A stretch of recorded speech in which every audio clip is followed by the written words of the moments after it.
Mesdames et messieurs, aujourd'hui, nous abordons un sujet qui suscite à la fois curiosité et controverse, les supposés objectifs cachés des francs-maçons vis-à-vis de la jeunesse musulmane. Il est essentiel de rappeler que notre objectif ici n'est pas de stigmatiser un groupe particulier ou de propager des théories du complot, mais plutôt d'explorer les perceptions, les craintes et les incompréhensions qui entourent cette thématique. Les francs-maçons, souvent perçus comme une société secrète, ont une réputation complexe façonnée par des siècles d'histoire. À travers leurs rituels et leurs symboles, ils préconisent des valeurs comme la liberté, l'égalité et la fraternité. Cependant, ces valeurs peuvent parfois être interprétées de manière divergente, surtout dans le contexte contemporain des relations interreligieuses. Face à la jeunesse musulmane, il est important de se rappeler qu'il existe une diversité d'opinions et de croyances parmi cette population dynamique. Les jeunes musulmans, souvent à la recherche d'identité et de sens dans un monde en mutation rapide, peuvent ressentir une certaine méfiance envers les institutions, y compris celles qui semblent avoir des motifs cachés. Alors, quels sont les possibles objectifs cachés des francs-maçons vis-à-vis de cette jeunesse? Permettez-moi de partager quelques réflexions à ce sujet. Tout d'abord, il est crucial de reconnaître que les francs-maçons encouragent la réflexion critique et l'ouverture d'esprit.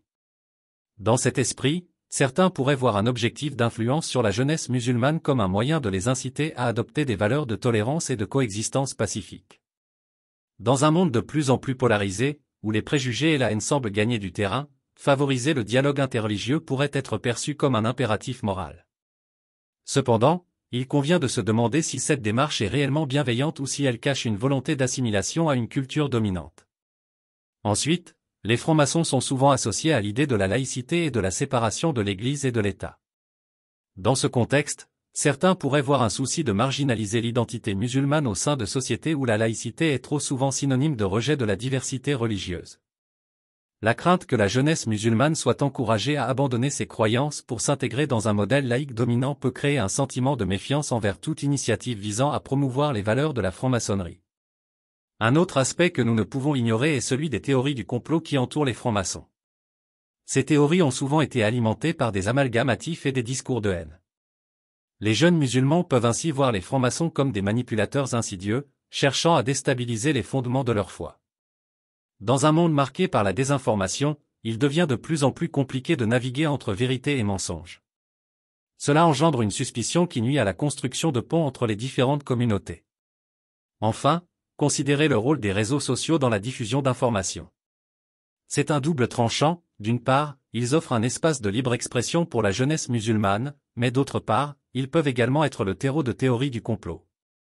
Les jeunes sont confrontés à un flux constant d'informations, et il est facile pour des idées malveillantes de se frayer un chemin dans leur discours. Les francs-maçons, en tant que symbole de mystère et de secret, peuvent devenir une cible idéale pour les jeunes qui cherchent des explications simples à des réalités complexes. En conclusion, il est essentiel d'adopter une approche nuancée et informée lorsqu'on aborde la question des francs-maçons et de la jeunesse musulmane. Au lieu de prêter foi aux théories du complot, nous devons encourager le dialogue, la compréhension mutuelle et la tolérance. Et c'est en favorisant cette ouverture que nous pourrons véritablement construire une société où chaque individu, qu'il soit musulman, franc-maçon ou appartenant à toute autre communauté, se sente respecté et valorisé. Merci de votre attention.